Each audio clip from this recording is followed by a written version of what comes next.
Welcome back to the Stephen Knight Show. Adam, how you feeling? I'm feeling great, Steven. How are you? Monday, we survived it. You know what I mean? Show's going good. How was your weekend? Nice. It was good. We got back into the 60s, so my excitement of summer is waned for a little bit. Cool, But cool here too. Yeah. yeah. So it was fine. It was good. The weather was dealing with it, but yeah, not too bad. And can't complain. Yeah, because I was going out to one of my friends on Friday night, and I had on a short sleeve shirt and some shorts. And I hit the door, so I gotta go back and see, I gotta go change. Yeah, right. Like I don't want to wear a jacket in May. This is not Right. what I signed up for. So. It was rough. And then I don't know if you guys get it in your news, but we've been getting the cicadas are coming for the past month. Yeah. So I'm hoping that they said this cold weather is going to push them back a couple weeks, which makes me worried that'll happen around Memorial Day. But yeah, Mm. I'm not looking And forward they're to it. huge too. They're Yeah, huge. Right. Yeah. yeah. So I don't want to deal with that. Right. Well, I'll let you go ahead and take away movie reviews. Chike's out, so take it away. Sure thing. So I saw a movie that came out actually last weekend called The Mitchells versus the Machines, and this is a Sony Entertainment movie that was by the same studio that did Spider-Man Into the Spider-Verse, and stars a lot of famous people. It's an animated film. It's kind of like on that kid's alley, and it stars the Mitchells, who is this family that's kind of living their life, and the oldest daughter is Katie Mitchell. She's going to go to college, and she makes a lot of home videos, and she doesn't get along with her dad, and so this is like she's finally getting out and doing her own thing. And while this happens, or right before this happens, a robot apocalypse happens, and Mm. so this is kind of like it's a comedy, and it's kind of foretelling like this Apple or Mark Zuckerberg type created a whole new AI that decided to take over humanity and ship all the humans off the planet. So yeah, so it's got a lot of good premises here, and so along the way they discovered that they're the only humans left that's on the planet that haven't been captured, and they have to go and save humanity. Mm. Um, so they go along with the plan, and it's I was very impressed by this movie, and it's kind of one of those good like fun it's a pandemic film that's not dark and depressing, and it's got a lot of good elements and got a little themes, and the animation style is very well, and it also stars like a huge cast of famous actors. So Abby Jacobson plays Katie, Danny McBride plays Rick, Maya Rudolph plays the mom. You have Eric Andre, Fred Armistead, Chrissy Teigen, John Legend is in the film, Conan O'Brien. So you have this huge cast of characters, but it's a well done job. It's on Netflix. It was supposed to come out last year, of course, with the pandemic. Netflix sold it. Sony sold it to Netflix, and I highly recommend if you're looking for a fun, easy, light watch with a lot of fun references. Check it out. Okay. Well, I'll try to think. Did I watch anything? And were you done? I'm sorry, I'm gonna cut you Oh off. no worries. Yeah, I did actually. I didn't watch another movie, but I did watch The Falcon and the Winter Soldier, and I Mm. know Chike's been talking about it for a little while. And Okay. the way I usually do these shows is I wait till the end and then I binge Right. watch them because Magic. I don't have time to watch and theorize and talk about what's going to happen next Right. episode. Have you seen the show at all? Mm-mm. No, I haven't seen. Okay. Well, that's fine.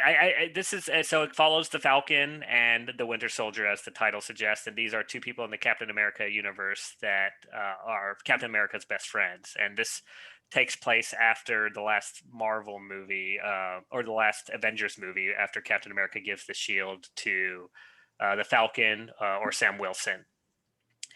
This one is it's a Marvel TV show. I think it's definitely for the fans.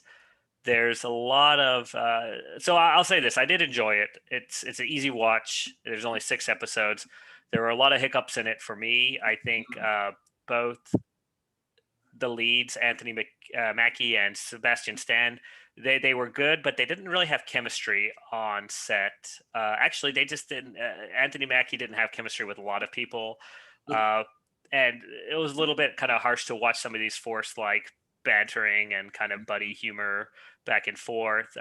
But they did do a good job with a lot of the supporting characters. So the sister of Sam does a great job.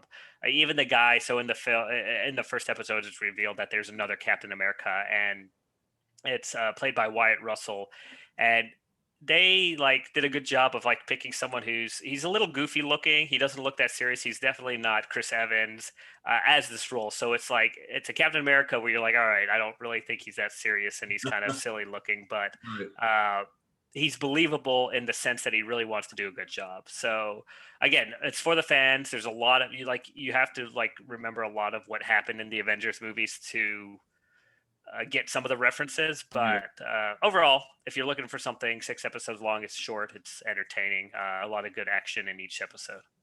Okay, nice. I was trying to think, did I watch anything? I did watch this one movie.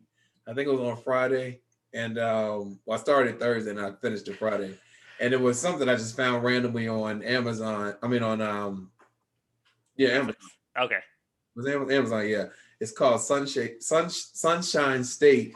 And it's an old movie from like 2002, but it stars Edie Falco and Angela Bassett. So I'm thinking it's gonna be good. You know, I watched the whole movie. I don't know what it's about. Really? I was like, what in the world? Oh my gosh! I mean, it was good. It was a pretty good movie, but I didn't get what the premise. The point. Yeah. Yeah. But, yeah. Oh my gosh, that's crazy. Yeah, it was, and they had a lot of other names in there that you've seen. You definitely, if you see their faces, you know who they are. But I had no clue what that movie was about. When it ended, I was like, oh, okay. Okay, so definitely not worth watching. I mean, yeah. Oh, it was an indie film. It was a drama and indie film. But yeah, I still don't know what it was about. But anyway, it's one of those, Yeah. Well, so I know sometimes you watch some of the reality shows. Have you seen this, or have you heard? I mean, I know this has kind of like been around for a little bit. The Circle, that show where like people pretend to be. Mm-hmm. Did you watch that at all? Or was that anything worth? I saw the first season. I think they're on the second or third season now. And someone said this season is really good, but I haven't seen it. Okay, so is it worthwhile? Because it just seemed like the whole premise seemed a little over the top for me. But well, crazy because I remember the first season, two of the contestants was a guy and this girl. The guy, he was gay the whole time, but he was acting like he wasn't. Mm-hmm. And he came out and there was like just all this drama online after the show and all this stuff. No, I think he even told her on the show, but he thought she could help him change or something. It was just like, what? So it was definitely a little bit of like that forced, scripted stuff. Yeah. Okay. But I mean, people are into those dating shows, and so if you're into those, I guess it's worth it. It's apparently a hit. The whole season, I just watched a few episodes, but okay. I'm not a dating show kind of person, though. Okay, yeah, stick with the Big Brothers. Right, Big Brothers. Anything coming on the pipeline? Yeah, so there's a couple things. So first of all, there's a Guy Ritchie movie that came out, but it's only in theaters, so it's not I haven't been able to see it yet, called Wrath of Man. It hasn't gotten great reviews, but it's a generic Guy Ritchie action movie with Jason Statham in it, so it looks something up my alley. And the other one is this series called The Underground Railroad. And this is the latest from Barry Jenkins, who did Moonlight. And it's a very interesting, it's like an alternate universe, right? Where this Underground Railroad is an actual railroad underground. Yeah. And railroad, yeah, so I'm very intrigued. I will be excited to see where it goes because again, it's such a good premise, and Barry Jenkins has done a good job before. So I don't think they will let it become a bad TV show or something that's not worth watching. So that comes out May 14th. So those are the two main ones on my radar. All right. Well, thank you as always, Adam, for letting us know what to spend our time and our money on and what not to. Have a great week. All right. Thanks. You too, Steven. Okay. Right back after this.